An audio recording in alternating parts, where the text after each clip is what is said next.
I just wanted to announce one thing. Early this morning when I was discussing Skeptic Camp and its, what it is and its history, I mentioned Reed, and he is now here. So, yay, Reed!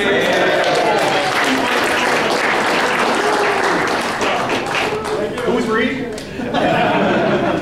So, yes, when did you start this? Was it 3 years ago? Or? It was August of 2007 when we had our very first event in Denver. It was a crazy experiment that myself, Rich Ludwig, totally skeptic over there, and another person started, and that's where Bryan and Baxter were invited to speak, and I was very suspicious because Bryan and Baxter, as far as I knew, they were another one of those loopy paranormal groups. And they showed up wearing nothing but shellac. Exactly. In Baxter's, Bryan still looks exactly the same, which is a compliment. Baxter, you have long, black, goth hair, and it's but yeah, I've been immensely pleased with Bryan and Baxter's participation in all the Skeptic Camp events. This is the 7th one we've had in Colorado, and they've spoken at each one of them. Well,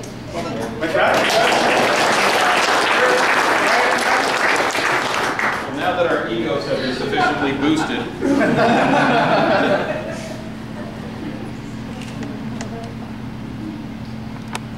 all right. First off, we are Bryan and Baxter from Rocky Mountain Paranormal Research Society out of Denver. And I know the name is a little sketchy there for someone who would be showing up at Skeptic Camp. But we call ourselves paranormal claims investigators. What that means is we investigate people's claims that they make. We don't go out looking for ghosts. And there's a big difference, as you'll see in this investigation. This is a unique investigation. Now, if you can't hear us at any time, just tell Bryan to use a mic. Yeah. Back at you. Do we really have to do this? This is sad. Yes, this is a sad one. Okay, we're going to talk to you about a situation that's going down here in the Springs as we speak. How many people are from Colorado Springs here today? Then we have a request for you once we finish this up. But there's a group here in town, P.U.R.E. Paranormal, who are a science-orientated team. They said it, I didn't. With some really outrageous claims, but one of the things is that they worked closely with the Colorado Springs, Manitou, and Central City cities. They went as far as to claim that they were the official teams for these cities. But a great quote here from the co-founder of the group. When asked, "Are you a skeptic?" she says, "Well, it's safe to say no." But in looking at these claims of them being official paranormal teams, none of these cities have actually heard of them. So it gets even deeper though. Now we're looking at them claiming that they're teaching at CSU. That's what I said. Well, when you look at it a little closer, they say that they've been offered to teach classes at Colorado State University. Well, the following feed said, it's just a gold school class, but it counts. So what that means is they've somehow got permission to get on the campus to do a little ghost tour. But that's them teaching at CSU. So they love to twist the facts there a little bit. But for those of you from Colorado Springs, we have the place that this is happening. This is Evergreen Cemetery, one of the city's oldest cemeteries. In fact, we could walk there in just a couple of minutes. Does anybody have any family or friends buried at Evergreen? You? Okay. Okay. You're going to kind of be special for us. You're going to be our litmus paper for this. Well, basically the problem, Evergreen Haunted Tours. Basically what they're going to do is walk around and tell spooky stories and try to talk to the dead in your public cemetery. Is this ethical? Maybe not so much. And they're out and out saying the cemetery is haunted. It is. It's a fact. So you got to come on this tour if you're interested in ghosts. But let's take a look at some of their claims. Hopefully we can see these. Can we get you to dim the lights? Kill them. We're good in the dark. Cuter in the dark. That's true. Okay, the first one I'm going to show you here is them using a. How many people have heard of the Frank's box, or the telephone to the dead, or the spirit box, or? Okay, for those of you that haven't, I'm just going to do it really easily. Broken radio they think talks to dead people. If you want more, ask us later. But in this short clip, and they repeat it a couple of times at the end, the ghost at the cemetery, you got to remember this is at the cemetery, threatens them with certain death.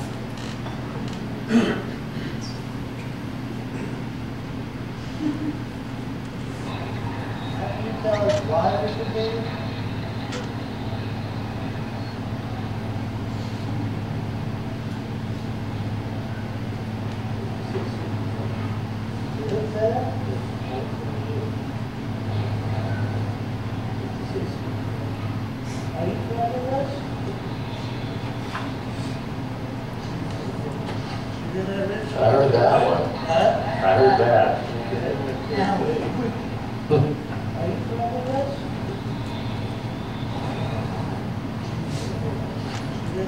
I heard that one. I heard that.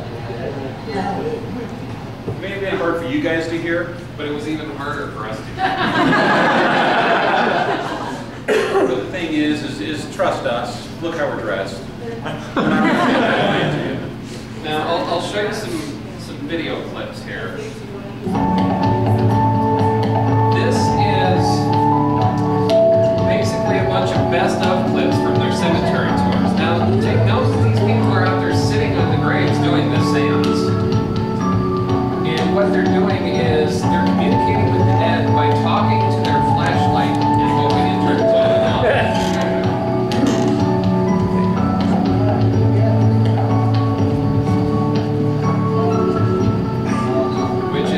A technique that we have very easily dismissed. I'm going to skip forward here because we're going to look closer at one of the claims here. Black shadow. Okay, we're back at the cemetery. You can see the black shadow. There's the black shadow.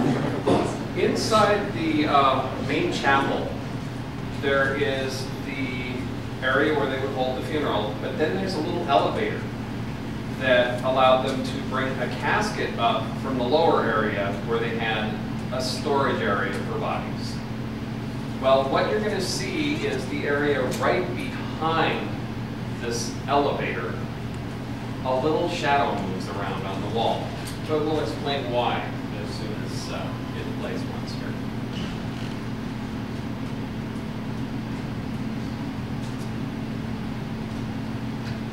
They'll lighten it up a little too. It's right here.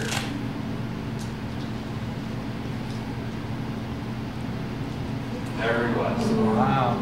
Yeah. You're glad he came back after lunch, aren't you? Now, the reason I bring that up is this shows you how well they look at their claims. The only source of light in this building is the camera that we're looking from. It's an infrared camera. The team is situated over on this side by a window. They are spending their entire time looking out this window to see what caused this. Let me start this again. The only source of light is coming from the camera. So whoever was standing by the camera, they never took into consideration. This is one of their key pieces of evidence that the cemetery is haunted.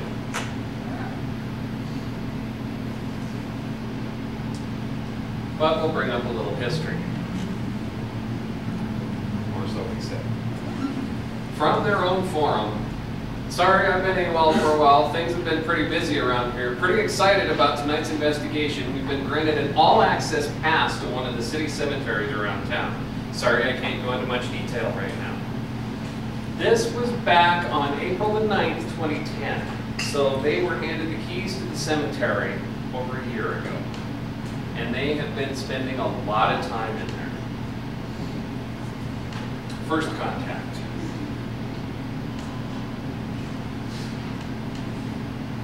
Now we received an email from a woman who was very concerned about this. And she had actually contacted the Benevolent Society, who basically runs the cemetery. And when she contacted them, you know, because we're like, well, don't talk to us, talk to the Benevolent Society. So she emails them, and they're like, that's great. Can we have you come talk to us, and we'll go over everything and try to sort this out? She kind of panicked a little bit, and she said, no, I think I'm going to have Rocky Mountain Paranormal do it for me, stand in for me. So we went ahead and we sent them an email about what we saw was wrong with them doing these haunted tours. At that point, the Benevolent Society decided that they would go over some of the concerns that they had with this actually going on in the cemetery. Lots of vandalism has happened in the past, as well as a lot of current things going on. Historical information being twisted all over the place. Spreading of urban legends, we're going to go into that one pretty deep here. Disrespectful activities, which we've learned are now unlawful. Encouragement for others to break into the cemetery after it's closed, which we have proof of. And proceeds not being given back to the Benevolent Society and the cemetery as promised. They have delivered back some of the money, but not all. Vandalism. Well, here's a good one. You got this nice angel, and then now we have an angel without a hand. Grave markers being tipped over, crypts being broken into. A lot of this is fairly typical for a lot of cemeteries, but when you have these haunted tours that encourage this kind of behavior, whether they mean to or not, this stuff escalates. And anybody know how much it costs just for a headstone these days? Oh, yeah. To repair one. But the big question is, we need to determine how bad it really is, but how do you do that? Well, first, you disguise yourself as another image from Paranormal team. And then you send them an email saying, we want to pay in cash, is that okay? Because, well, A, all of our PayPal accounts are associated with our real email addresses, and we don't want that happening. But also, it would be interesting to see if a bunch of people show up with cash if they actually report it. Yeah, no paper trail, will they do it? Now, when you go to start the tour, they make you sign a release. You saw the video before where the ghost threatened them with certain death. Well, luckily they have a release, so they can't be held responsible. They're dangerous and inherent in investigating the paranormal. Mortal or serious personal, spiritual, and mental injuries. Assume full responsibility for the risk of personal, spiritual, mental injury, death, and property damage. So you have to sign this before you can go on the tour. Now that's one of the concerns that the Benevolent Society had, was that they would ID them when they had to sign the releases. That was also one of our concerns. Strangely enough, they never ID'd us. They just let us sign it and assume that we signed it as we actually are. But let's look at a little background research here. On their website, they claim, we are a licensed and insured paranormal group and registered with the state of Colorado as a non-profit organization. And they are. They check a little box on their business license that says non-profit. They're not 501c3, they're not registered with the IRS. It's a very low-level non-profit. But if you look a little closer at their website, 100% of the proceeds go towards a non-profit group. Or in other words, we're donating it to ourselves. Now, they often donate to other nonprofit organizations, but we haven't found a record of it yet, other than passing through a little money to the Benevolent Society. Yes, so 100% of all proceeds go towards a nonprofit group. All proceeds go to the community, paranormal research, and to ensure that they can better assist others. I don't know where these proceeds go from this long paragraph. Do any of you Got any idea other than the fact that they can cover themselves when they keep it? Well, we've got lots of late breaking news in this. So, licensed and insured. Well, from the Colorado Secretary of State's Business Division, as of the 25th, 2 days ago, their business license was delinquent. So if they do have insurance, which I guess somebody has seen it for them at one point, how many people think an insurance company is going to cover a business that doesn't have a business license? Insurance companies try anything they can not to pay. That's a wonderful out. But wait, we have news. As of yesterday, they have refiled. They paid the late fees and are back in good standing with the business. Well, A, because they heard we were doing this.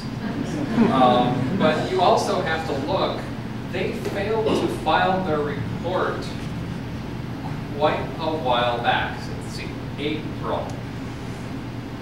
They've been doing lots of business since then. Last year, them and their co-company, which we'll talk about, cleared somewhere between $30,000 and $40,000 last year. Yeah. Maybe it's not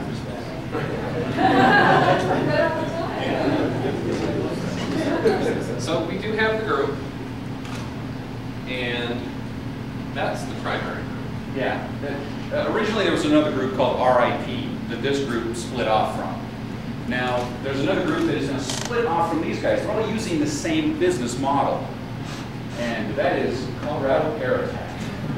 Doesn't that sound like they've really got their crap together? So yeah, creators of the Ghost Lags.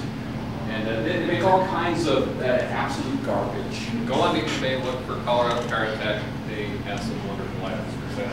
When they say prototype devices, that means none of this crap works. Which is a good segue here, but they do use science, just ask them. State-of-the-art equipment to gather the evidence, and the equipment that they have, I'm telling you, is some of the best you can buy. They have such items as the ghost meter, the K2 meter, the spirit box, that's what threatened them. The Maglite flashlight, because those talk to dead people. See what this is right here? We call that a shack hack because that was a radio you could buy, a Radio Shack. It was just a FM radio. So what they do is they throw it on the ground, stomp on it, break it. Now it's a ghost box. What it does is they clip a little transistor in there so it doesn't lock on any station. It just goes back and forth across all the stations. So you get a bunch of noise with an occasional word from radio stations, I suppose. That was crazy talk, it's ghosts. And that's one of their scientific devices. Now, we all know how scientific a Maglite is. Yes, it is. Well, the tour begins. So first, their fearless leader has to make sure that she once again reassures everybody that this money isn't going to them. Well, it is glad that you guys are here. Thanks a lot for coming out and supporting us. All the money that you guys have donated and brought in, P.U.R.E. Paranormal is not going to get anything out of it. All of it goes towards the cemetery, the Benevolent Society, and the Restoration Society. So just to let you guys know that. And you'll notice that they were actually using like the little dolly to move the caskets around and move their equipment. They were very nice in using whatever they could find. The next clip here, how many people know what an electromagnetic field is? You're doing better than their tech guy. First he says it's an EVP meter, which you don't have a clue. But I'm going to let him blather on for about 20 seconds here and explain how a natural EMF meter works. And since you know a lot, this will be really good. Traffic meter. The advantage of traffic meter is this is the one of the few EVP meter or EMF meters that does pick up all three segments of the electromagnetic field. It's a magnetic, radio, and voltage. And the nice thing about these is the sum total rate together. So there's much more likelihood of picking up something natural. Now this one in particular, the EM, does not pick up magnetic electrons. It only responds to lower frequency electrons rather than natural.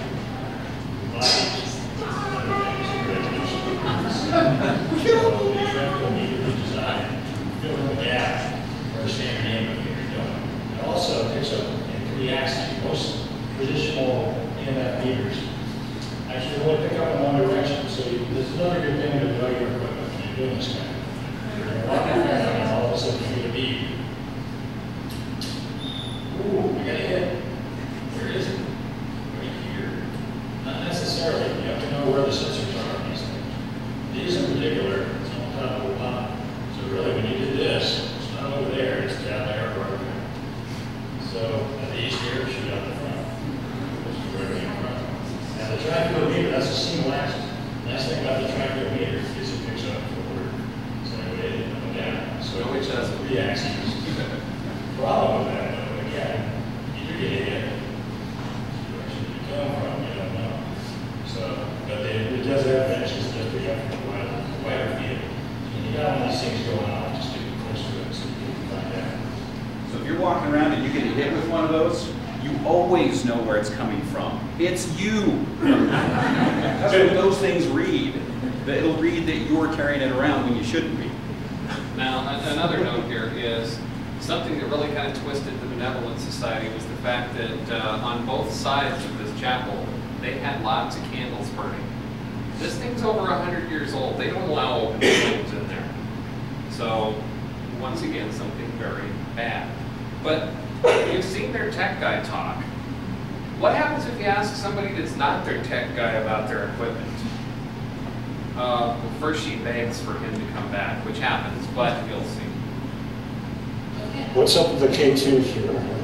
Got little switches there. What do the switches do? Well, you can either have it just powered, you can either have it on without sound, or you can have it with sound.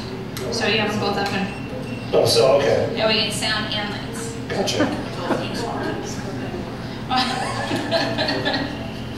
I don't know if Really? they and shake them though. Do you want to carry this here? No, you're fine. What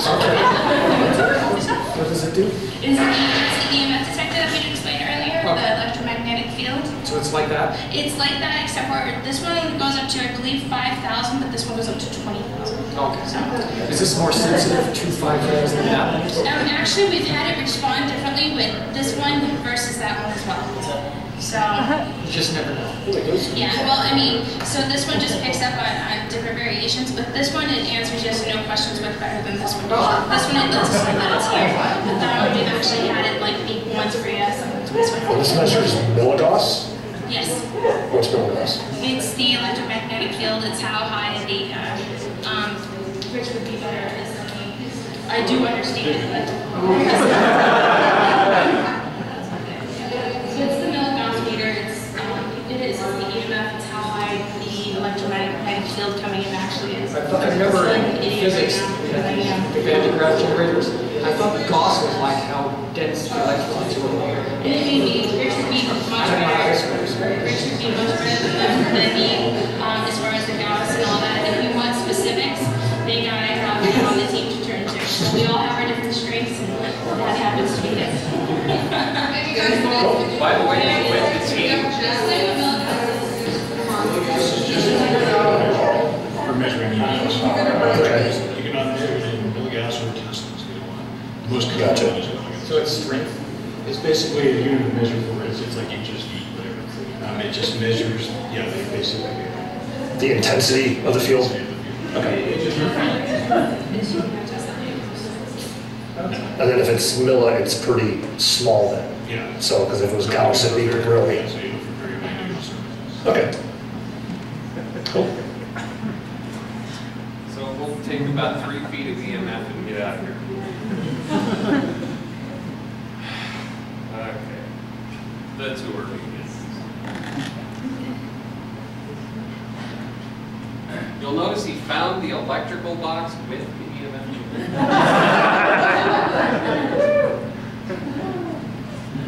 So, well, the thing is, I was fairly intelligent about this whole undercover investigation. We had Rick over here, we had Stu, we had Dr. Karen Stolzman, who did that great talk earlier, and we have Logan here, who did that wonderful talk earlier as well, and Brian. They all went in. I sat in the car and claimed that my feet hurt, and I watched movies while they all went in and did this. Yeah, that's why you're doing the lecture. That's why So you're I'm talking standing about up here going, And yeah, this is great fun. But What do you want to say about this? Well, it's interesting. This door is claimed to open and close on its own. There's a vortex at the bottom of the stairway, so you got to be careful of that. But they just go on and on about all of these stories down where they used to store the bodies. Well, when the ground was too cold to dig in, that's the whole story. Now, at this point, we go out to the cemetery. Their historian, he's reading from 3x5 cards. He has a book with him on the history of the cemetery, which those 3x5 cards were being written as the rest of the class was going on. So their historian really wasn't too hip on the history. But it kind of starts right here. Now we've got people, they're dragging the meters out, throwing them onto the crypt, and it's about to get much worse. Okay, mid-tour, here we are outside of one of the crypts. Now, one thing I want everybody to think, when you see something like this going on, what would you think if this was your grandmother's gravesite or your grandfather's gravesite, and you found somebody doing this? Hello?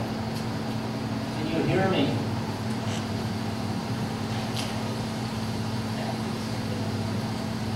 Why does it smell in there?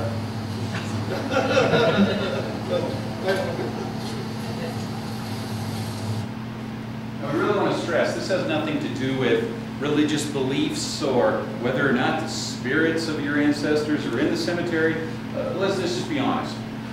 If you have somebody buried in a cemetery, on top of the financial burden that it created, you also kind of bury the memories there. That's a place you can go to and visit to kind of feel a little closer to those memories. You know, this is nothing about actual spirits that they're not letting rest in peace. We want to get across, this is about disrespect. You know, if you had a child that died, that was in this cemetery, and then you've got a bunch of these jackass ghost hunters out there hunting, you know, that's just really offensive. And that's more than anything what we want to get across with this. Well, you can see here, while giving the tour, not only standing on the grave, but standing on the headstones.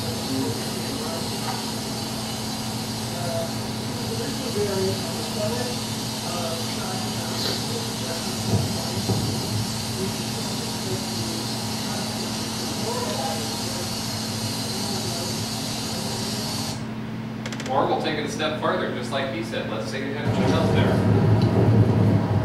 What do you do when you go by in the middle of the night and you see somebody out there with a flashlight at your child's grave like this? And not just playing with the headstone, but going down and rifling through stuff on the grave.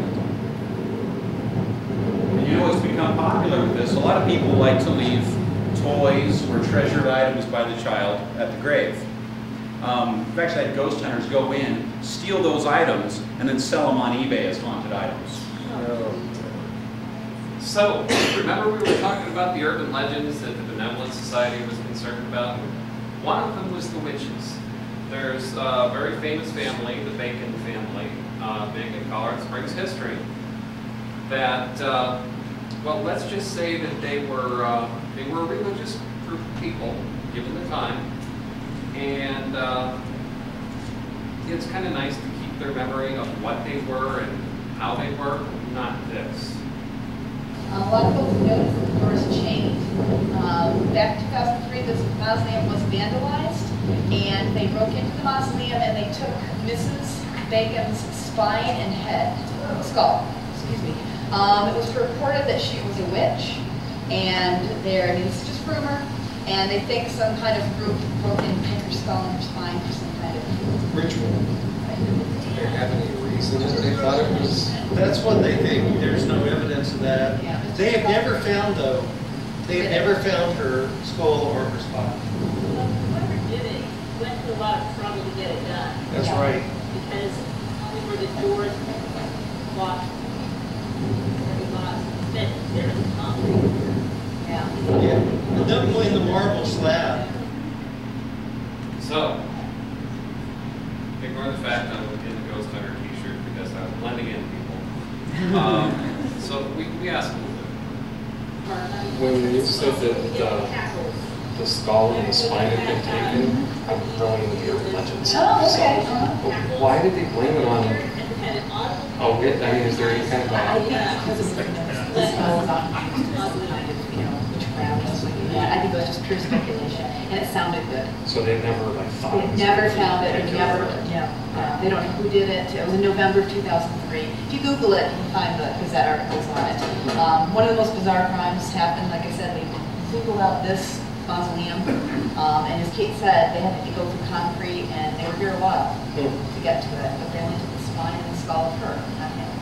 So, but again, and the rumor was that maybe she had practiced witchcraft and that, so there may have been some connection. They wanted to get her skull and spine, whatever their rituals were. Those connection.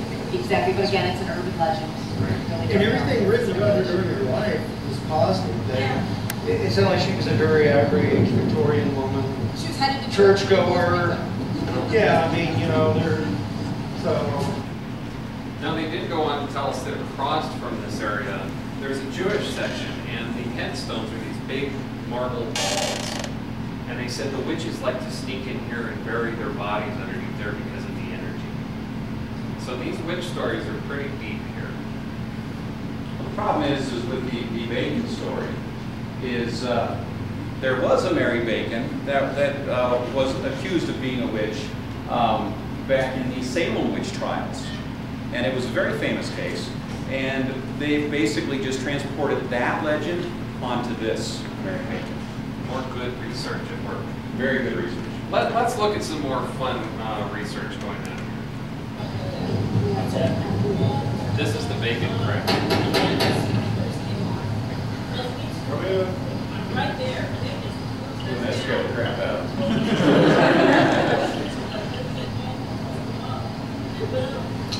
You can hear me, can't you?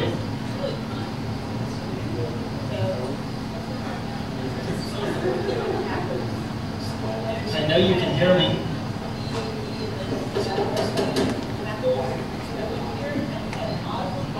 You give me a sign?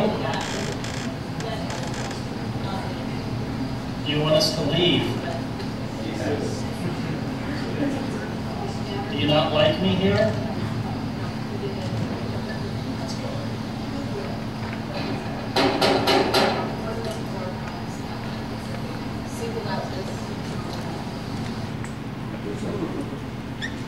All right, we're gonna play a little audio here. It's kind of sketchy for you to be able to hear, so there's a little translation in the bottom just in case.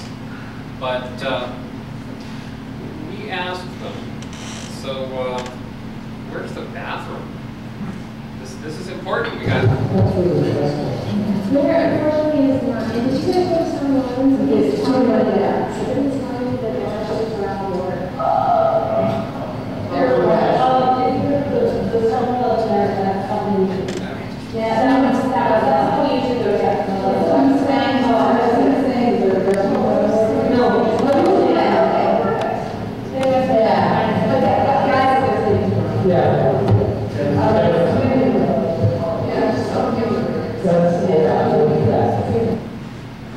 So yeah, it's all right. Just don't go under it.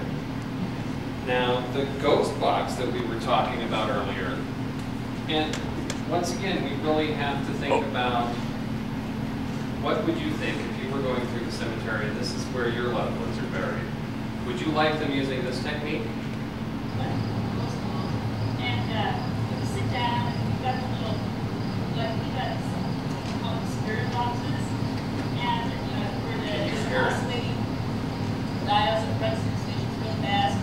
So we got it, sit through, which is kind of the same part of the course, get out, go away, don't say that. And then we got to move, and then one of the techniques that we use, one of those sessions is because of FCC regulations, humans can't cuss on the radio. And so for validation, we actually do them cuss. They can. And so kids do just a little like witness, right? You get a cuss radio, we don't know that. That's it. And then the sprinklers came on. Those big sprinklers, they're kind of right there, and they just hose us down. Hose down. So like, look at it, it's like, oh. Were you able to kind of get the gist of that? Because of FCC regulations, human beings can't cuss on the air. I guess dogs can. But they confirm it by saying, if you're there, cuss. How many of you know about audio pareidolia? Okay, so need I say more? You're going to hear whatever you're expecting to hear. Well, and now on their little forum they have, we've got people that went with their own ghost boxes, and now they're talking about what responses they got. I'm going to be nice and skip past this because of the time and the fact that it says nothing. I'll just let you know that right off the top. But they ask it to cuss, and of course it does. And then they ask how many of you are there, and of course it tells them, which it really doesn't. But we sent a report off to the Benevolent Society. And it was bigger than that. We didn't give them a laminated card. Actually, it was a lot smaller. It was like this big. Well, yeah, if you're looking at that regular. But we hand-delivered this thing, brought it down, sat down and explained it. They said, we really need to get this to the city cemetery manager, because he's the one that's in charge of all of these decisions. We help clean it up, we help restore things, but he's the deciding factor. We never heard anything. So we decided to contact him directly, which we did, and wrote him a nice little letter, basically the same one that we wrote to the Benevolent Society initially, but also excluding the problems, or including the problems with the tour. And we gave him 2 weeks to let us know what the decision was. Mostly because we were in a hurry to talk about this and skeptical at the time was getting short.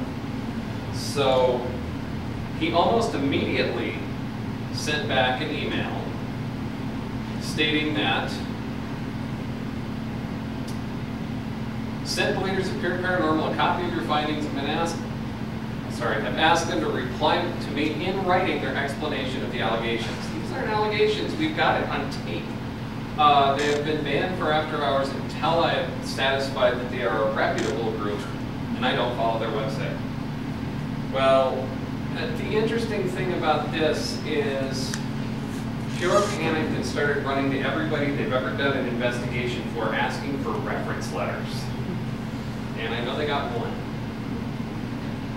So after the 2-week period that we kind of gave them, he wrote back saying he can't control what's on their website, but they've been banned until further notice. If they show up after hours, they'll be cited for trespassing. So we made sure to send off a really nice letter to the mayor saying what a great guy the city cemetery manager was for banning them, and that they needed to be aware of this. This was also emailed off to, a version of this, off to all of the city council members. 3 of the city council members and the mayor both responded with a thank you. So at least they know about it. But are they really banned is the question. On their website now. Yeah, they've gotten clever. Since they know that we're on their trail and we're watching every move they make, they've decided to make everything they do secret until you've signed up and paid. Then they'll reveal where they're going to be next. So anybody here in Colorado Springs that would like to do a little extra sting on them, you know exactly how to do it now. Now, we were talking about their tech guy.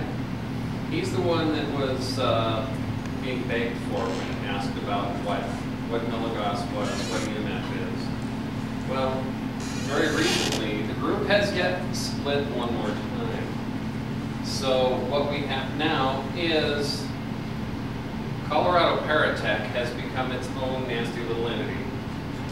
But if you read their statements, it's the same thing. Non-profit organization. The only difference is they use state-of-the-art equipment and proven scientific methods. Now, the big question is, does it really matter? You'll listen to this. This is a video posted on YouTube. And the first thing you're going to hear is the date this was recorded.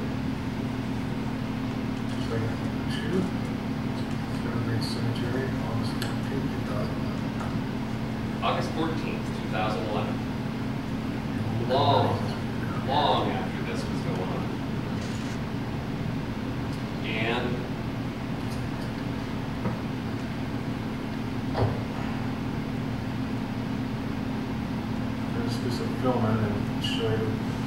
cemetery. And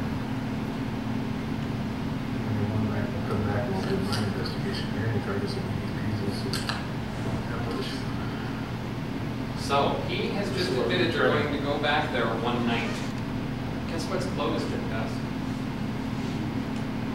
So we have absolute proof here that because people are pushing these stories that this cemetery is haunted, they're actually posting that they're going to go break into the cemetery after hours to do their investigations. And this is long after they knew what was going on with us.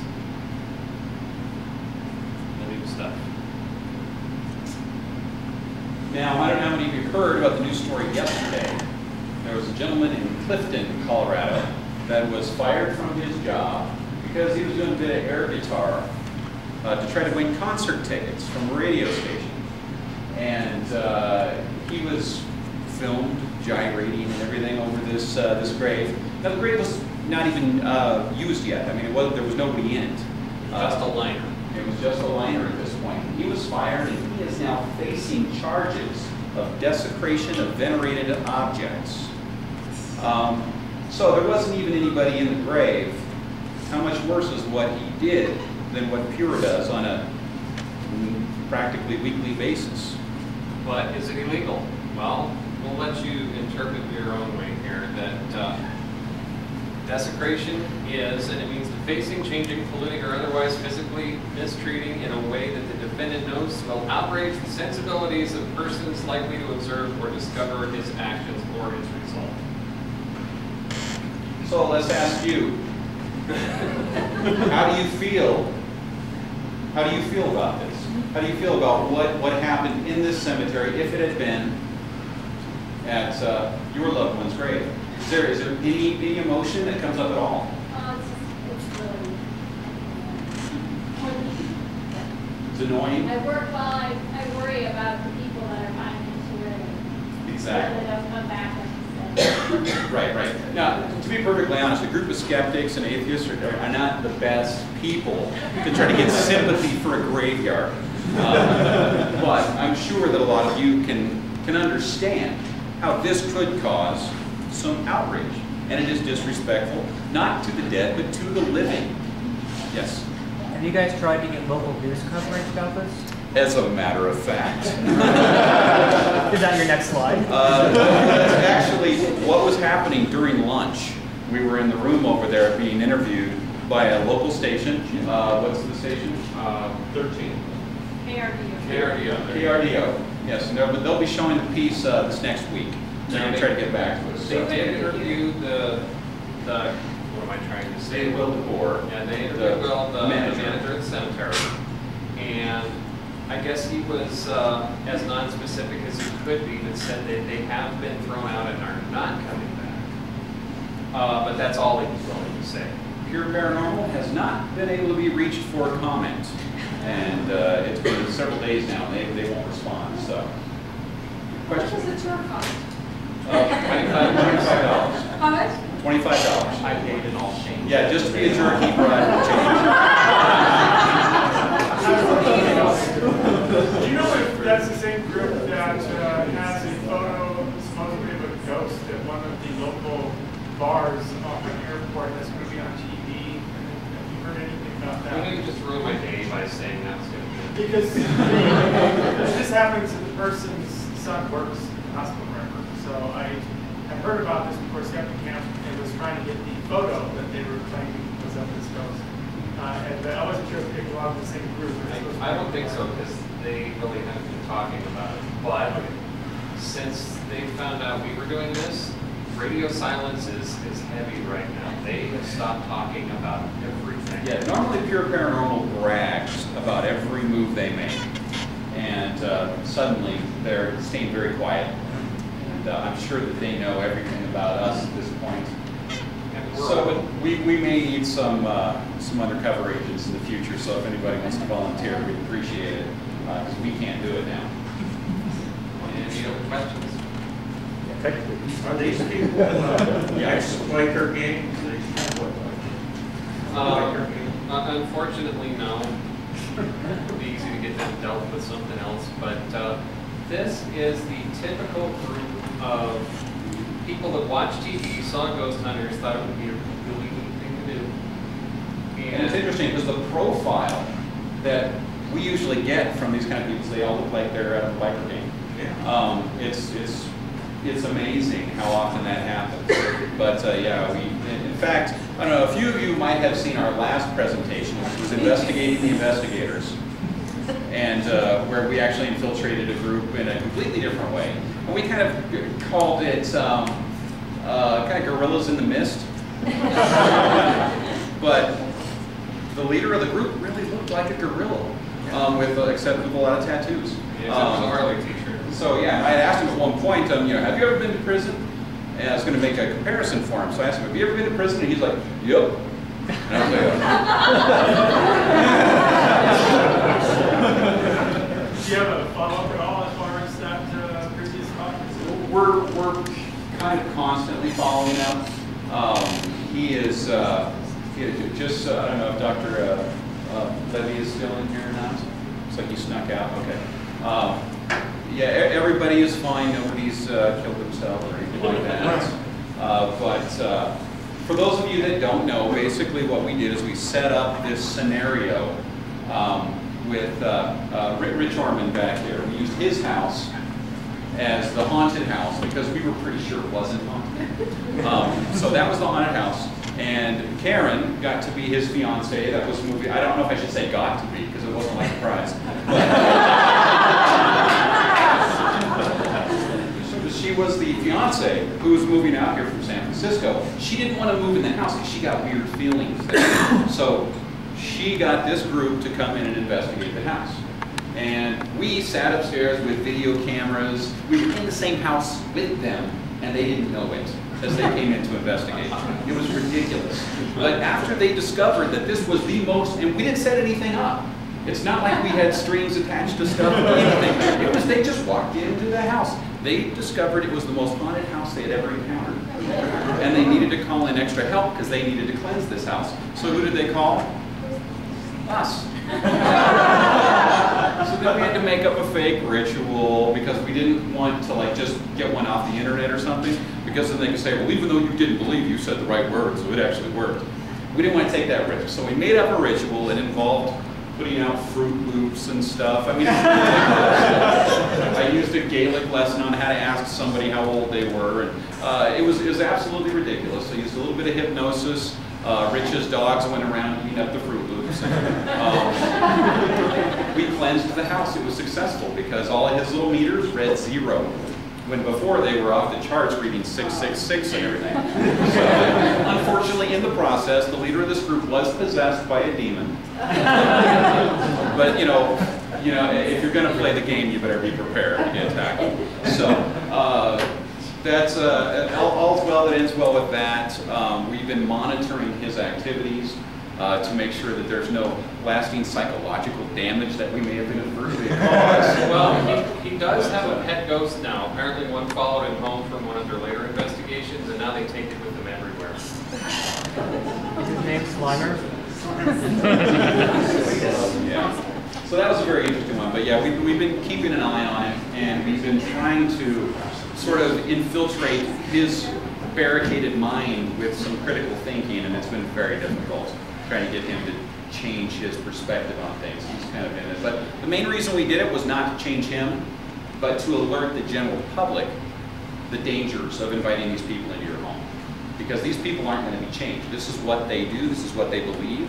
You're not going to change a hardcore atheist any more than you're going to change a hardcore Christian. These people are the same way. They believe what they believe, and damn it, that's the way it is. So what we need to do is alert people, hey, these people can cause you a lot of damage by coming into your home.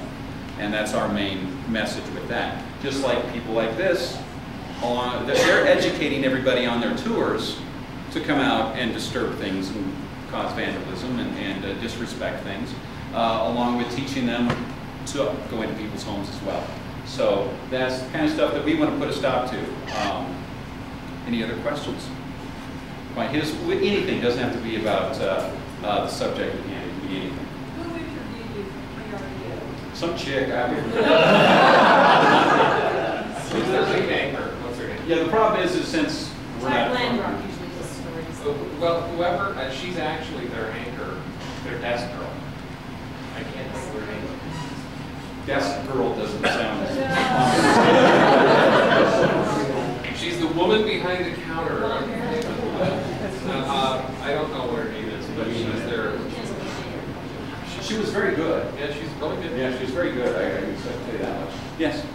When you went on the tour, was the camera hidden or? Oh no, that's the nice thing about this is we're another paranormal team, and we're there to collect evidence like everybody else. And we did. So yeah, rather than wander around trying to hide a camera or something like we normally would do, we're taking pictures of them, walking around with video cameras. They're too stupid to realize we're not doing anything to taking pictures of them. Asking stupid questions that they're answering very stupidly. So it was feel special that it's going on around them. I was actually on the one guy knocking on the mausoleum was pretty much like this the whole time with the camera, just watching them. Yeah, it was absolutely absurd how, well, the problem is the group that we did the sting on before when we did the investigating the investigators thing, and Pure Paranormal, they have really one goal, to be on TV. And they love any kind of attention you'll give them. Not like us. We're not enough. It's not a big deal for us. Well, it is kind of funny because we get contacted by production companies all the time. Hey, we want to do a TV show about you guys, or not since yesterday. The news, not since yesterday. That's true. But we don't go out seeking it. We don't try to make our own TV series. If you go on YouTube, you'll see all these groups have their own TV series on YouTube, and they're really desperate. They're contacting production companies all the time. We don't really care. We've turned down more production companies than we care to even mention, but we just enjoy making a big joke out of the whole thing. You know, in a sense, except for these kind of things, that we get pretty offended. Yes? I'm very curious as to why they chose you guys to come in for the expert help, because, I mean, we decided before this that we weren't going to answer any of your questions. Okay. Okay, let me see if I can answer. Yeah, this is interesting. There's one long sentence for this. Before we picked them, because we were looking at all sorts of different groups, we got an email from them, which I never responded to because I don't want to deal with people like that most of the time, saying, we see that you've been to the melting pot in Littleton, which we have been, and we've kind of been kicked out because we said that they didn't have ghosts.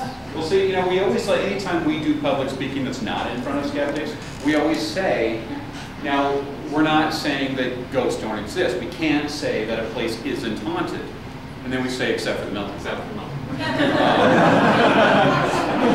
So they've kicked us out. They have months back. Yeah, well, he contacted us because he had all of these great EVPs that he got there. He wanted us to listen to them and tell him they were cool.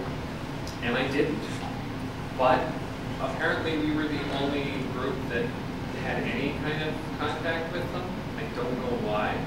So when you do it, you guys have a reputation, obviously. What's that? For years, you guys have a reputation. We do, but if you look up ghost hunting or paranormal in Colorado, we're one of the first ones that comes up on Google. Now, to give you an idea of how well this guy uses Google, I told him that the demon that was in this house was Pazuzu. Now, if anybody knows who Pazuzu is, he's not a Christian deity at all. He has nothing to do with Christianity. But this guy, like Logan played Rich's son in this whole saga, and he was the ne'er-do-well, death-rocking son. And he asked the guy, we were just getting ready to do this investigation, and he asked this guy, "Aren't you scared?" "No way, bro. I got the light of God around me, bro." And so we know exactly what his bent is right there. And so when we told him Pazuzu, he had no idea who it was. And he went to Google, typed in Pazuzu, went down until he saw the word Lucifer in the same sentence. Clicked on it, got his information. Pazuzu was one of the generals that was kicked out of heaven along with Lucifer. Now Lucifer took Pazuzu with him as one of the 13 generals that he took. Now, in mythology, none of that's true. It's a Mesopotamian god. He's the god of pestilence and the Lord of the Flies, you could say. So the funny thing is, we looked at this website. It was the Marvel Universe. Howard the Duck #3. Howard the Duck #3 is where this information came from. He doesn't read anything but what he wants to. He focuses on certain senses, and doesn't apply anything else around it. So we're this very reputable group. He doesn't realize that we're a very reputable group who's out to kick his ass. So he gives us a call and says, please, you guys are so good, and we know that you specialize in cleansings. Oh, okay, I mean, we're your guys. Yes. If they did any research skills, they would immediately realize that Karen and I are directly related to you. Logan brings up a good point. What we did is we had rules. How many of you know what Project Alpha was? Okay, quite a few.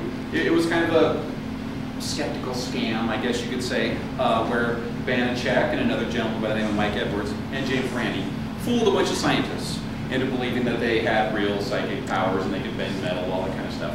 Well, they had certain rules that we applied.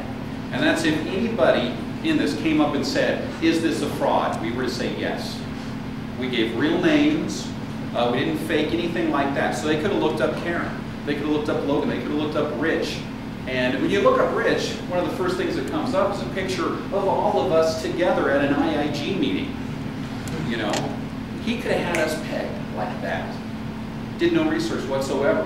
So we just sailed on through, and no problem. We stung him like crazy, and it should have been a wake-up call. People do a little bit of investigation, you might not get stung. Hasn't changed anything for these people so far. Makes it easy for us, though. Yeah. Anything else before we get out of your way? Yes. Yeah, so we're talking about being disrespectful to good cemetery things, not taking those spiritual people around. When does it become disrespectful to mock or to investigate? Does it ever become? Listen, Baldy, we try not to. We do our best to just not. No. Your hair. Look at the picture there. Yeah, really. Yeah, it's dealing people like you that gave me this. Now the thing is that's a really good question. He asked, when do we cross the line into being disrespectful? All the time. And Dr. Levy actually gave us a really good way to gauge that. Because we were like, we came to him and we said, oh, we did something so unethical. And he said, yeah, but was it funny? Does the funny outweigh the unethical part? So if we stick to that, we seem like we're doing okay. So, but we rely on you people to keep us in check. So we got to thank you for that. That's why we come up here and stand in front of you to help keep us on the straight and narrow. Because to be honest, without the help of Rich and Karen, we probably wouldn't have gone to talk to Dr. Levy about the possibility that we could be psychologically hurting this guy by convincing him he just got possessed by a demon. We thought he was a drama queen and we weren't gonna, you know, but because we've got good skeptics that we like to keep around us, that helps us keep from going too far. And so you guys really appreciate your skeptical friends because they're liable to save you from doing something really stupid.